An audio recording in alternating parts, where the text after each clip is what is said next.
myself Advocate Preeti Gupta. Today I will discuss IPC section 499 through this video. मानहानि देश के प्रत्येक व्यक्ति को अपनी ईमानदारी या प्रतिष्ठा, प्रसिद्धि और मान सम्मान को सुरक्षित रखते हुए पूरे सम्मान के साथ जीने का अधिकार है। इसलिए भारतीय संविधान के अनुच्छेद 19 के अलावा भारतीय दंड संहिता में मानहानि से संबंधित प्रावधान दिए गए हैं। किसी व्यक्ति के सम्मान या ख्याति को जब ठेस पहुंचाई जाती है तब मानहानि होती है। ये दो तरह से किया जाता है। पहला, शब्दों द्वारा बोलकर, दूसरा लिखकर, जैसे समाचार पत्र, इंटरनेट आदि। मानहानि के 3 अपव्यय हैं जिनसे अपराध बनता है। पहला, व्यक्ति जीवित या मृत दोनों, उसकी ख्याति को क्षति। भारतीय दंड संहिता की धारा 499 में मानहानि की परिभाषा तथा धारा 500 से 502 तक मानहानि के लिए दंड बताया गया है। नेक्स्ट, सेक्शन 499 मानहानि। जो कोई बोले गए या पढ़े जाने के लिए अशाब्दिक शब्दों द्वारा या दृश्य रूपेणों द्वारा किसी व्यक्ति के बारे में कोई लांछन इस आशय से लगाता या प्रकाशित करता है कि ऐसे लांछन से ऐसे व्यक्ति की ख्याति की अपहानि की जाए, या जानते हुए या विश्वास करने का कारण रखते हुए लगाता या प्रकाशित करता है कि ऐसे लांछन से ऐसे व्यक्ति की ख्याति की अपहानि होगी, अपवादित दशाओं के सिवाय, उसके बारे में कहा जाता है कि वह उस व्यक्ति की मानहानि करता है। मानहानि का अपराध होने के लिए इस धारा में 2 बातें कही गई हैं। पहला, मानहानि का अपराध होने के लिए आवश्यक तत्व। पहला, मानहानि का अपराध होने के लिए जो आवश्यक तथ्य है उसमें अपवाद जिसमें मानहानि के लिए आवश्यक तत्व होने पर भी मानहानि का अपराध नहीं माना जाता, इन्हें धारा में अपवाद के रूप में दिया गया है। सेक्शन 499 के अनुसार मानहानि के आवश्यक तत्व इस प्रकार हैं, जो इस धारा की पहली बात है।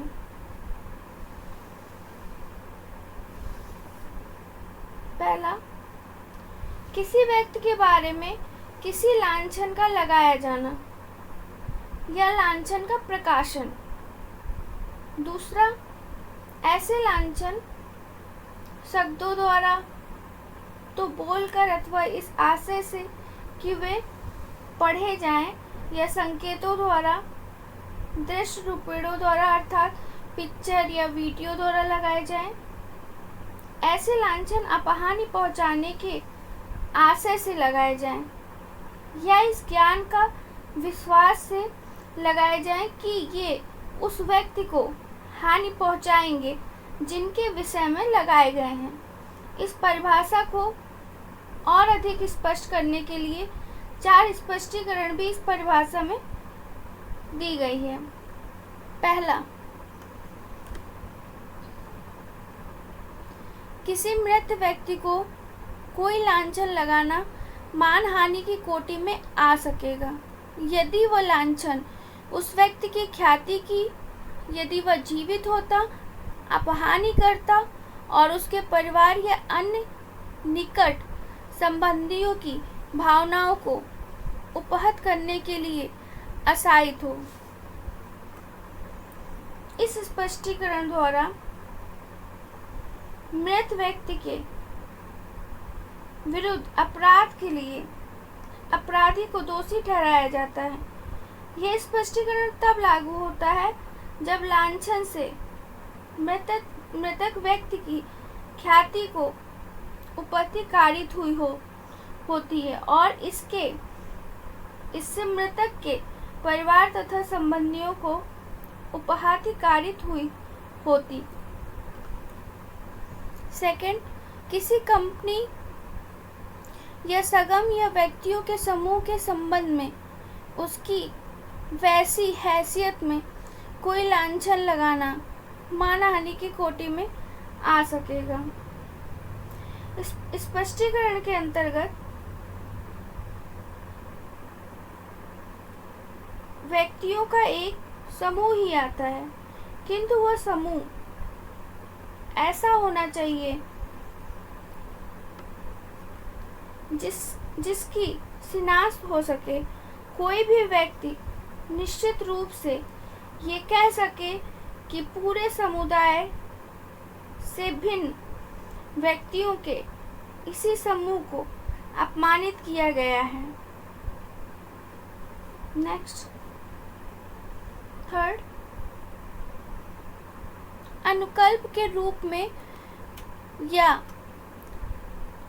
व्यंग्यता के रूप में अव्यक्त लांछन मानहानि की कोटि में आ सकेगा। कोई निर्दोष इनोसेंट कथन यदि व्यंग्यपूर्ण है तो मानहानि की कोटि में आता है। फोर्थ, कोई लांछन किसी व्यक्ति की ख्याति की अपहानि करने वाला नहीं कहा जा सकता जब तक कि वो लांछन दूसरों की दृष्टि में प्रत्यक्ष अप्रत्यक्ष उस व्यक्ति के सदाचारिक बौद्धिक स्वरूप को हेय न करे, उस व्यक्ति की जाति के या उसकी आजीविका के संबंध में उसके सील को हेय न करे, या उस व्यक्ति की साख को नीचे न गिराए, या यह विश्वास न कराए कि उस व्यक्ति का शरीर घृणोत्पात दशा में है या ऐसी दशा में है जो साधारण रूप से निकृष्ट समझी जाती है। इस स्पष्टीकरण के अंतर्गत लांछन तभी मानहानि की कोटि में आता है जब ये किसी व्यक्ति को दूसरों के आकलन में नीचा गिरा दे। यदि लांछन दूसरों के आकलन में नीचे नहीं गिराता है तो वो मानहानि की कोटि में नहीं आएगा। जैसे किसी महिला के लिए ये कहना कि वो जहाँ जाती है वही उसके आशिक है, अपने आप में मानहानिकारक है। मानहानि से बचाव जो सेक्शन 499 में है,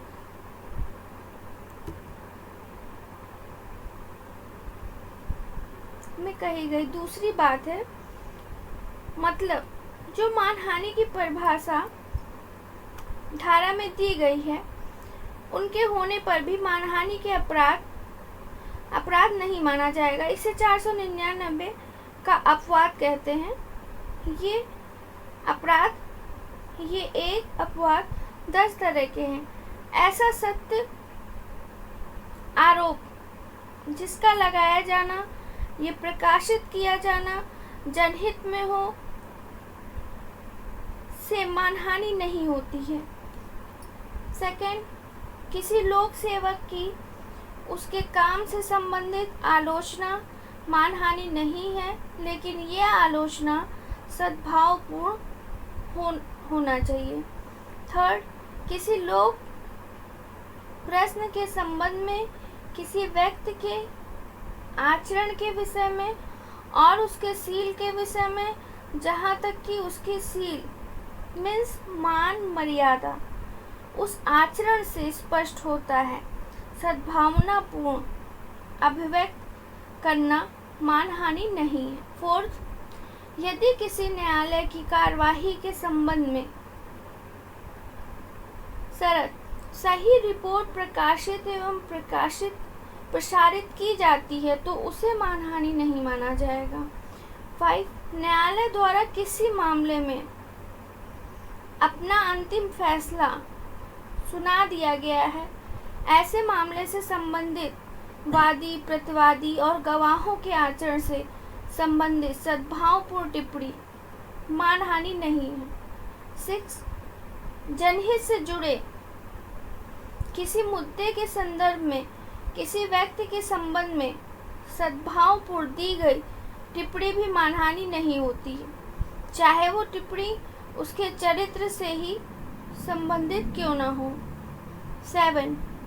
किसी ऐसे व्यक्ति द्वारा जो किसी अन्य व्यक्ति के ऊपर कोई प्राधिकार रखता हो या प्राधिकार विधि द्वारा या उस अन्य व्यक्ति के साथ की गई विधिपूर्ण संविदा से उत्पन्न हो, उस अन्य व्यक्ति के आचरण की सद्भावना पूर्ण की गई कोई निंदा मानहानि नहीं है। प्राधिकृत व्यक्ति के समझ सद्भावनापूर्ण अभियोग लगाना, जैसे FIR में दिया गया कोई कथन, इस अपवाद के अंतर्गत तभी आएगा जबकि अभियोग लगाने वाले व्यक्ति ने सद्भाव में ऐसा अभियोग लगाया हो। 9. अपने व अन्य लोगों के हितों की रक्षा करने के लिए किसी व्यक्ति द्वारा सद्भावपूर्ण की गई पर निंदा मानहानि नहीं होती है। 10. यदि कोई व्यक्ति दूसरे व्यक्ति को उसकी भलाई के लिए या जनहित में चेतावनी देता है तो ये मानहानि के दायरे में नहीं आएगा। मानहानि के लिए दंड। मानहानि का अपराध साबित हो जाने पर अपराधी को IPC की धारा 500 से 502 में लिखी सजा दी जाती है। मानहानि के मामले में प्रतिवादी पर दीवानी और क्रिमिनल दोनों मामले चलाए जा सकते हैं तथा इस अपराध के लिए उसे 2 साल की साधारण कैद या जुर्माना, दोनों सजाएं एक साथ कैद व जुर्माना दिया जा सकता है। Thanks all of you. अगर आपको वीडियो पसंद आई हो तो प्लीज़ लाइक सब्सक्राइब ज़रूर करें।